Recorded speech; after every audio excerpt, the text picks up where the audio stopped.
할렐루야.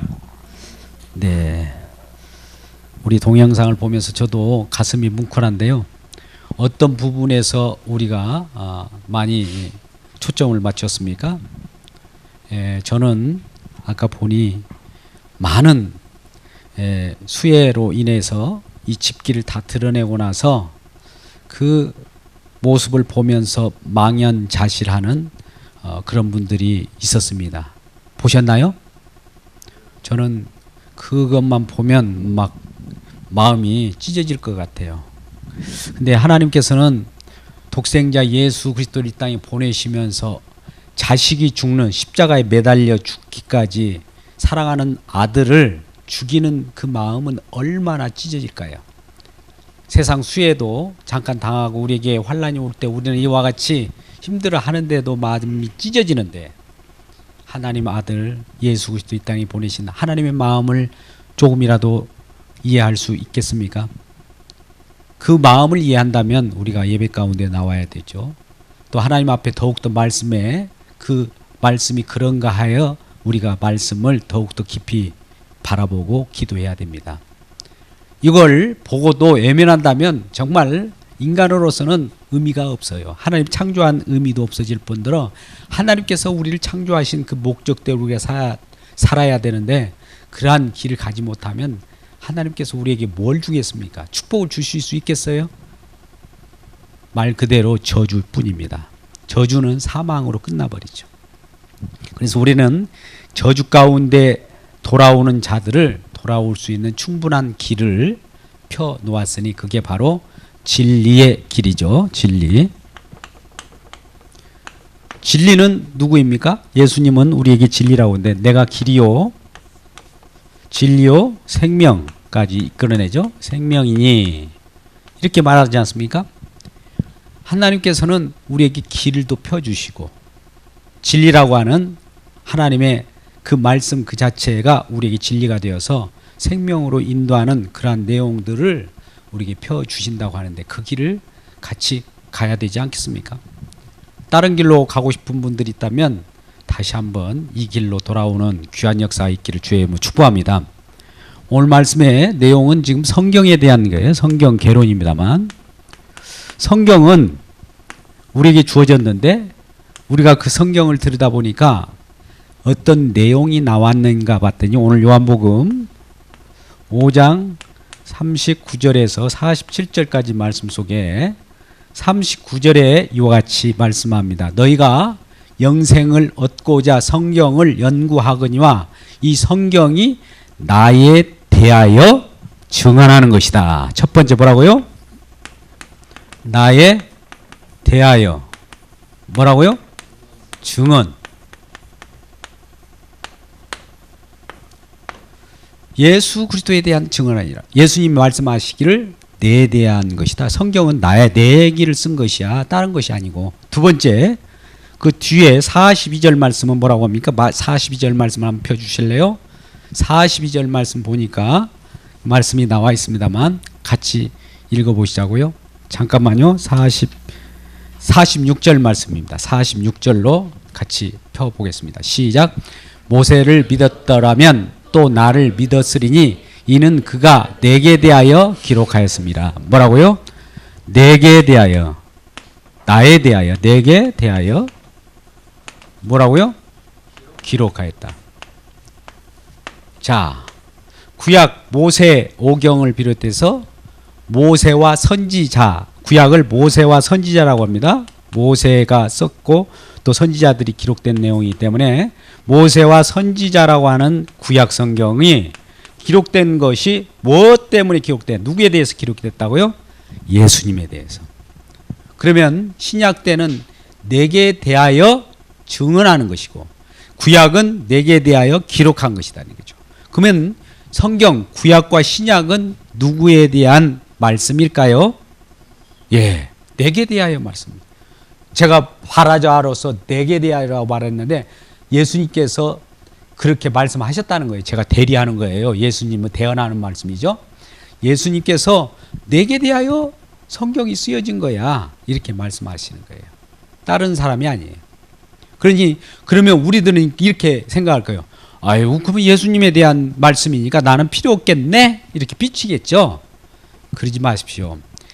예수님에 대한 말씀이라는 걸 알게 되면 예수님은 우리를 예수님에 대해서 우리가 알게 되면 예수님과 우리와의 관계만 형성되면 돼요. 예수님이 계시고 예수님은 지저스 제 나가 있어요. 여러분 모두가 있는데 이렇게 개별체로 있었는데 예수님에 대하여 기록되었는데 예수님이 나를 이렇게 포함시킨다면 예수님에 대한 얘기가 내 얘기가 되겠죠. 할렐루야. 예, 이런 관계를 형성한 거예요. 이게 떨어지면 안 돼요.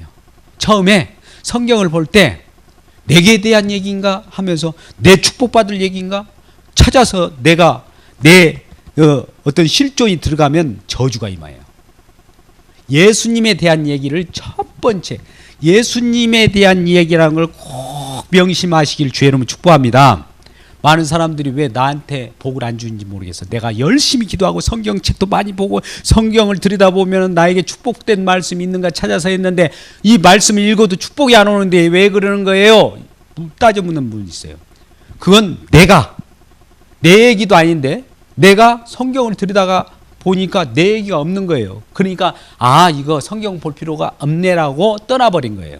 근데 예수님 얘기예요. 예수님 말씀이에요. 그런데 예수님께서 나를 사랑하사 하나님이 나를 사랑하사 예수 그리스도를 보내셔서 예수 안에 우리가 거하게 되는 것이죠. 이게 어디 나옵니까?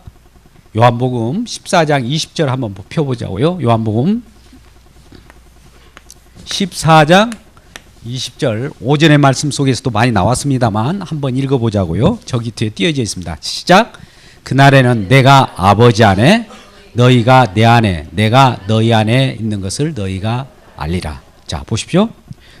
아버지 예수님께서 말씀하시기를 예수님께서 아버지 안에 너희가 내 안에 내가 아버지 안에 이렇게 하나가 되는 그런 날이 온다. 그날 이 날에 보니까 우리에겐 축복받는 날이에요.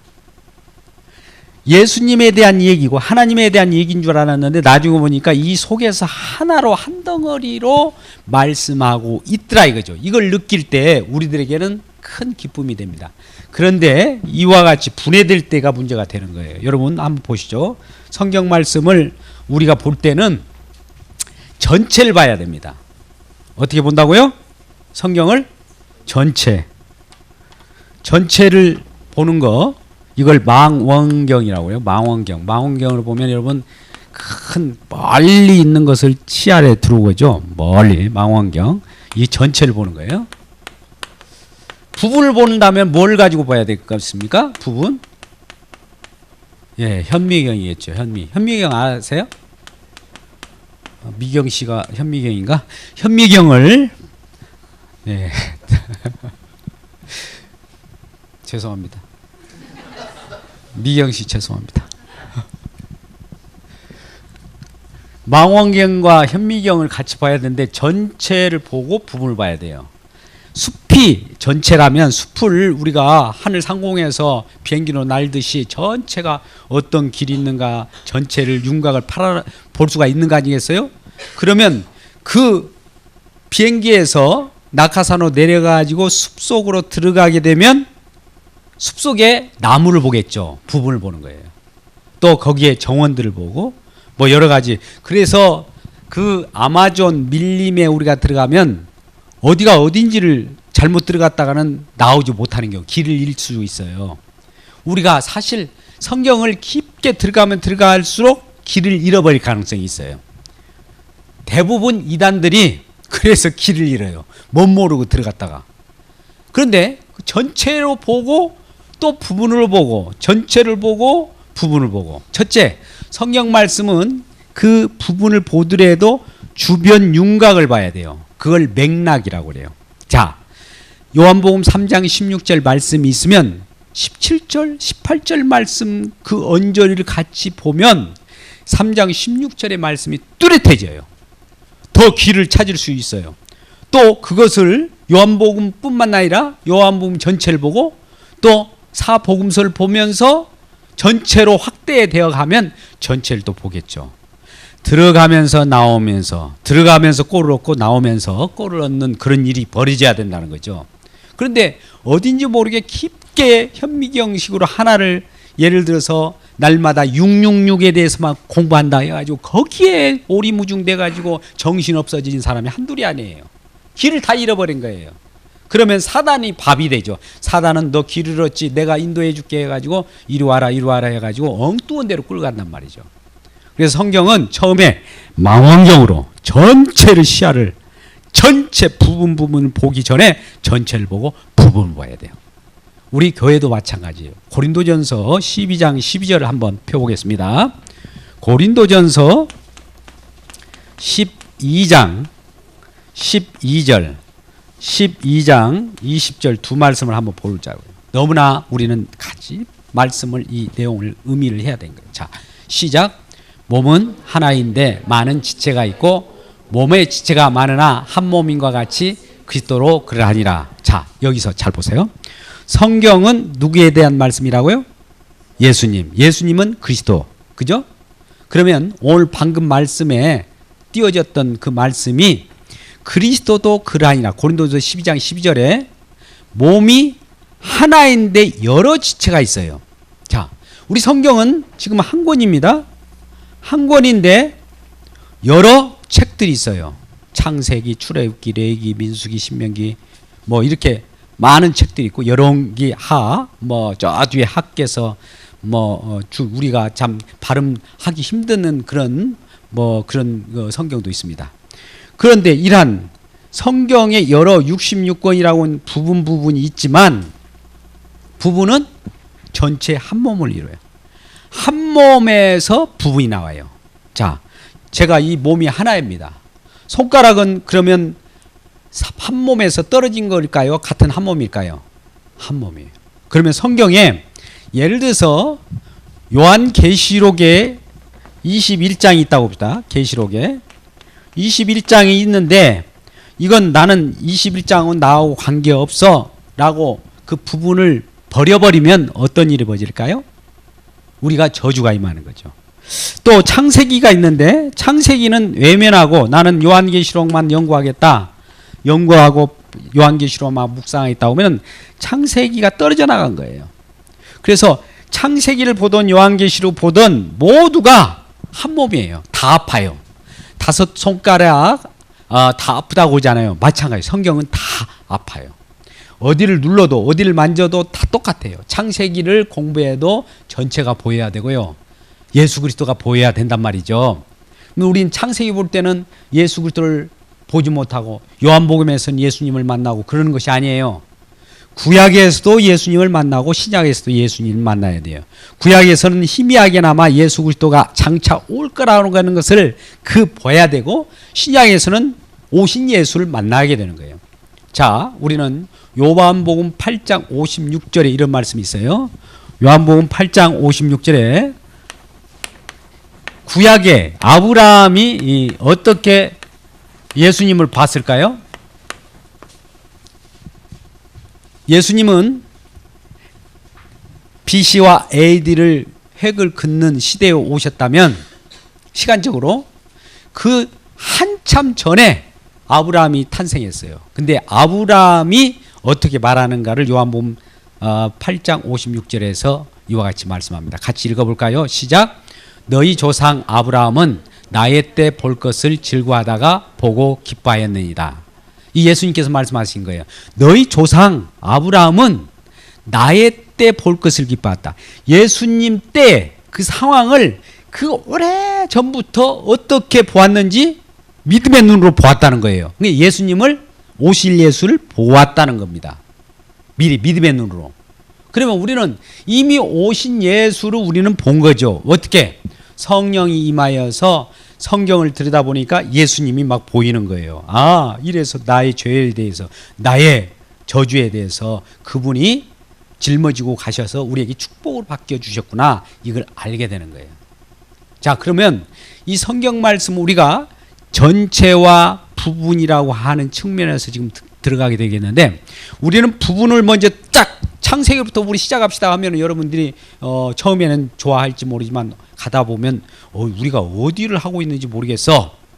또 저 신약의 어디 마태복음 가다가 쭉 가다가 그 말씀을 증거하다가 저 뒤에 사도행전 가면 또 어디에 가는지를 모르겠어. 이럴 수가 있어요. 그래서 우리는 길 안내를 잘 해야 돼요. 진리의 길이기 때문에. 그래서 이 하나님의 말씀은 어디를 봐도 다 하나님 말씀이다. 이 창세기를 봐도 하나님 말씀이요, 요한계시록을 봐도 하나님이요, 요한복음을 봐도 하나님이요, 마태복음을 봐도 하나님이요. 또 그렇다면 여러분께 묻겠습니다. 자, 신명기 28장을 가지고 한번 여러분께 묻겠습니다.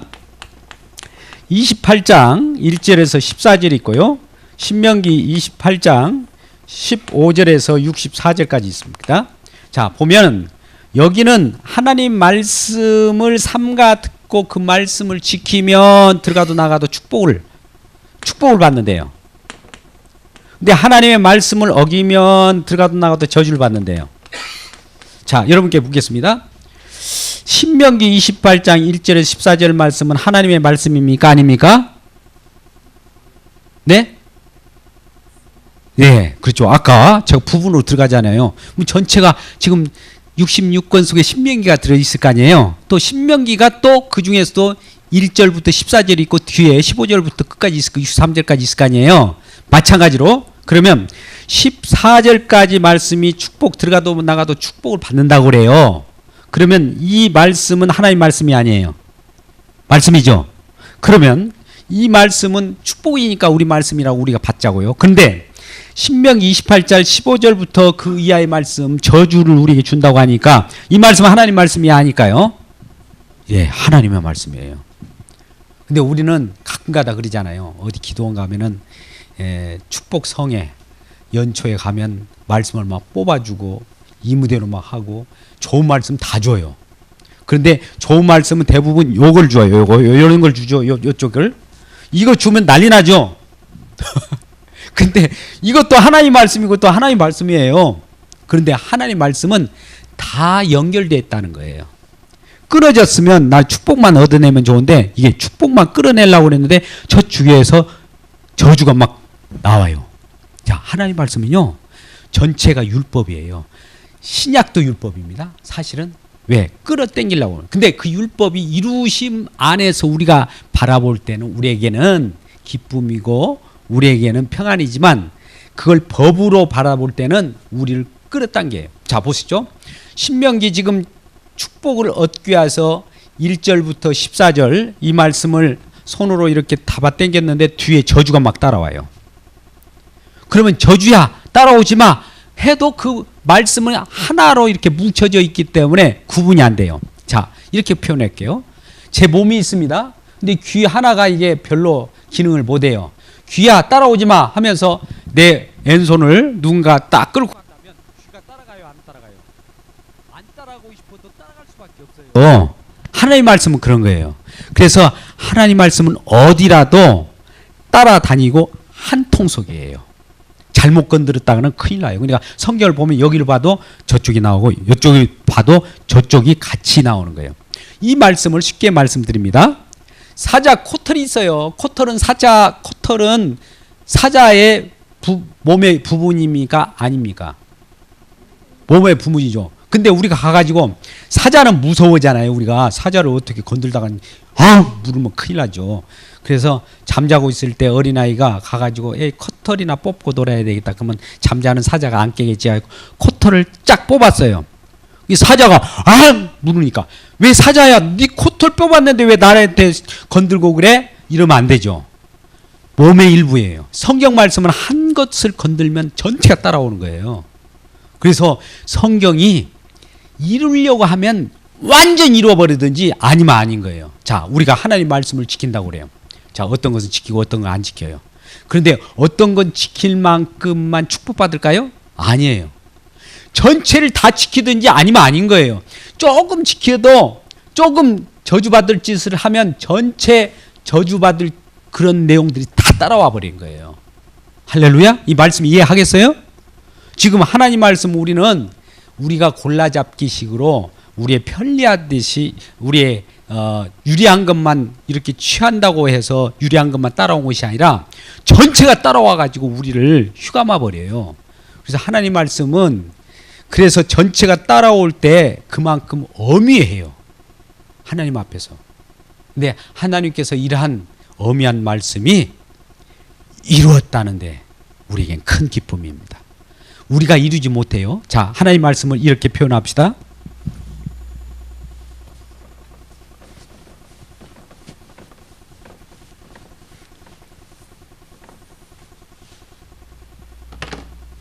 말씀이 있는데요. 하나님 말씀 전체 말씀은 자, 지키면 여기 지키면 우리가 이런 거 많이 하죠. 지키면 축복. 아까 신명기 여기에 이 얘기인 거예요. 그런데 이걸 지키지 않으면 저주예요. 축복인데 지키지 않으면 저주. 그런데 여러분 아까 말씀의 전체가 우리가 이제 요약해서 뭐 613가지라고 합시다. 이걸 축약하면 뭐 10계명일 수도 있는데 613가지를 다 지키면 축복인데 한 가지라도 어기면 전체가 어기는 것에 대해서 어떤 일이 벌어져요? 저주를 받아요. 그런데 우리 인간들이 이스라엘 백성들이 하나님 말씀을 줘보세요. 내가 지켜보겠습니다 했어요. 근데 지킨 적이 없어요. 지킬 듯 했는데 지킨 적이 없어서 이들에게는 날마다 저주예요. 저주. 이방에 포로로 끌려가기도 하고 어디에 뭐 붙잡혀 가기도 하고 이런 저주의 내용들을 가지고 계속 살아가는 것이 이스라엘 백성들이었어요. 근데 이 말씀을 이 인간들은 지킬 수 없어서 저주를 받는 그 아래 놓여졌어요. 왜 그러냐면 하나님 말씀을 지키고 그 말씀을 순종하면 축복을 받는데 아담부터가 법을 어겼어요. 말씀을 어겼어요. 이 선악을 알게 나무 열매를 따먹으면 죽는다라고 하고 따먹지 않고 생명과를 따먹으면 영원히 산다고 했는데 그 선악과를 따먹었어요. 어겼죠. 그러니 저주를 받는 거예요. 그래서 사망이 온 거예요. 저주를 받았다는 것은 죄를 짓는다는 거죠. 죄 가운데, 죄 아래 놓여 있어서 이제 이 조종은 누가 하느냐? 사단이 조종해요. 근데 모든 인간은 사단의 휘하에 다 들어가 버렸어요. 왜? 말씀을 어겼기 때문에.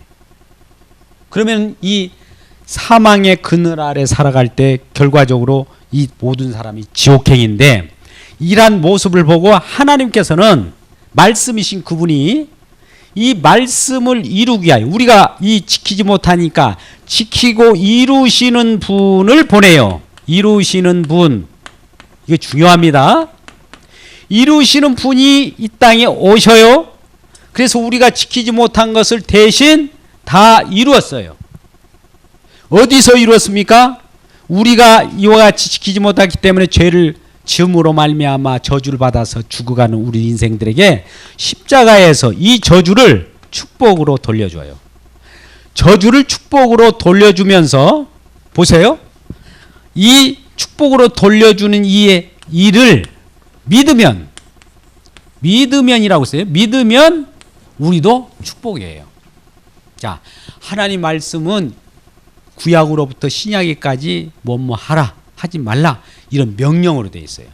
그런데 이 모든 명령을 아가 사차 코털 하나 뽑듯이 하나만 지키면 안 돼요. 전체가 따라와 버리니까 전체를 지키든지 아니든지 해야 돼요. 근데 전체를 지킬 수 없는 우리 인간의 한계가 있는 거예요. 아무리 많이 지켰다 할지라도 613가지를 다 지켰는데 한 가지 612가지를 지키고 한 가지를 못 지켰으면 그 저주예요.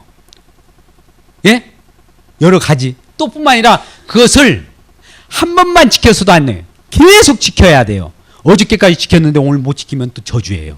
그러니 인간은 하나님 말씀을 지킬 수 있을까요? 없을까요? 그대로 지킬 수 없는 이 저주 가운데 있어요. 그런데 이 저주 가운데 있는 이 말씀을 이루셔서 우리들에게 이루신 그분을 믿어버리면 이 믿으면 이 저주 받은 것이 제하여지고 축복으로 전환돼요. 할렐루야. 이것이 복음이에요. 복음은 뭐예요? 기쁜 소식이에요. 우리가 할 수 없었어요. 우리는 법 아래에 의해서 죽어갈 수밖에 없고 죽어가요. 그런데 그런 곳으로부터 건짐을 받는 축복된 아주 기쁜 소식이 있으니 그게 복음인데, 이와 같이 복음을 몰고 오신 분이 누구예요? 예수님이세요. 예수님. 예수님이 지키셔서 우리가 지킬 수 없었던 것들을 믿으면 이 모든 것이 사여지고 예수 그리스도 안에 들어가게 되는 거예요. 그러니까 성경은 말씀인데, 말씀이 이 두 가지 것으로 가져오다가 하나로 마지막 때는 축복으로 우리에게 주어지는데, 믿으면요. 믿으면 우리가 저주받을 수밖에 없지만 하나님은 우리가 저주받을 수 없는 그것을 이루으셨어요. 이루신 그분의 품 안으로 들어가는 거예요. 여러분, 캥거루가 그 새끼를 어디에 담아다 갖고 다니잖아요. 그죠? 근데 캥거루 새끼가 뭘 이룬 것이 없어요. 그 애미가 다 뭘 이루어가지고 그 주머니에다 집어넣고 다니네. 예수님은 우리 주머니에 집어넣고 다닌 것하고 똑같아요. 그 주머니 안으로 들어가는 것을 믿음이라고 그래요. 자, 아까 여기서 예수님 안으로 우리가 들어가는 것을 이 축복이라고 그래요. 예수님도 하나님과 하나가 되었고, 또 예수님과 우리가 하나 될 때 이 상황을 우리는 성령을 받았다고 해요. 성령 안이라고 그래요. 성령 안. 이 성령을 받은 사람만 이렇게 하나 되는 걸 알아요. 그래서 이 말씀의 내용 오늘 요약한데, 이 성경은 우리가 영원한 생명을 얻고자 해서 구약 이스라엘 백성들도 그것을 연구하고 했어요. 그러나 너희들이 그 성경을 연구해가지고 그 알아먹질 못하고 오히려 배척을 해요. 오늘 말씀 보면 분명히 그 뒤에 요한복음 5장 39절, 40절, 41절 보면은 우리가 하나님을 잘 믿지 않으려고 해요. 40절 보십시오. 40절. 그러나 너희가 영생을 얻기 위하여 내게 오기를 원하지 아니하는도다. 말씀을 지켜서 하나님 앞에 가야 되는데 말씀은 두렵고 또 지키지도 못하고, 그러니 하나님께 다가가는 것이 아니라 멀어져만 가는 겁니다. 그럴 때 이 구약의 모세를 믿었다면 나를 믿었다는 것은 구약 성경 속에서 나를 알아차렸다면, 구약 성경이 나에 대한 이야기를 알았다면 신약 성경은 물론 나에 대한 이야기라는 것을 뚜렷하게 알려주는 거예요. 그래서 우리는 성경을 볼 때 예수님을 통하여 성경을 봐야 돼요. 내가 직접 보면 안 돼요. 어떻게 예수님을 통하여 성경을 보는 방법은 내가 성령을 받아야 하는 거예요. 성령을 받을 때 내가 그 안에서 예수님을 통하여 성경을 보니까 예수님에 대한 얘기예요. 근데 예수님 속에 우리가 캥거루의 새끼가 그 캥거루 주머니에 들어가듯이 그 속에서 같이 예수님 보듯이 같이 들어가는 거예요. 같이 가는 거예요. 이걸 믿음이라고 합니다. 그래서 오늘 말씀을 요약하면 그거예요. 성경은 내게 대하여 기록하였고 내게 대하여 증언하는 것이다. 성경을 하나님 예수님에 대한 이야기면 나하고는 관계없네요. 그런 사람은 사실 관계가 없을 가능성이 있어요. 지금 예수님 속에 누가 있어요? 우리가 있는 거예요. 너희가 내 안에, 내가 너희 안에, 내가 아버지 안에 있는 거예요. 한 통속이 되었다는 것을 믿음이라고 한다니까요. 하나라는 것이 믿음이지, 아까 우리가 몸이 지체가 많으나 하나인 것 같이 그리스도, 예수도 그렇게 하나예요. 그 속에 내가 손가락으로 차지했든지 머리로 차지했든지 발로 차지했든지 그 안에 우리가 들어가 있는 것을 안다면 그는 생명을 얻은 자죠. 이러한 생명은 얻은 자가 되어질 때 우리는 우리 속에는 평안이 오고 두려움이 없어요. 사실 법을 아까 오전에도 말씀드렸는지 모르겠지만 법을 지키려고 내가 주체가 돼가지고 법을 지키려고 하면 법을 어기면 아까 같이 저주가 임해요. 근데 이 저주를 다 감당하신 그분 안에 우리가 들어가면 이 세상은 예수님과 더불어서 살아가기 때문에 두려움이 없어요. 왜? 우리에게 두려움을 주는 것은 법이거든요. 법을 들이대는 것이 누구예요? 사단이에요. 사단은 그걸 가지고 우리에게 들이대면서 이러니까 당신은 저주받는 거야. 그럴 때 우리는 아니야. 이 것 때문에 내가 저주받을 자인지 알지만 예수님을 믿음으로 이 저주가 다 물러갔다라고 하는 것도 선언할 때 우리에겐 큰 기쁨이 됩니다. 이러한 하나님의 신실하신 우리 주님을 같이 살아가는 천국의 백성 되기를 주의 이름으로 축복합니다.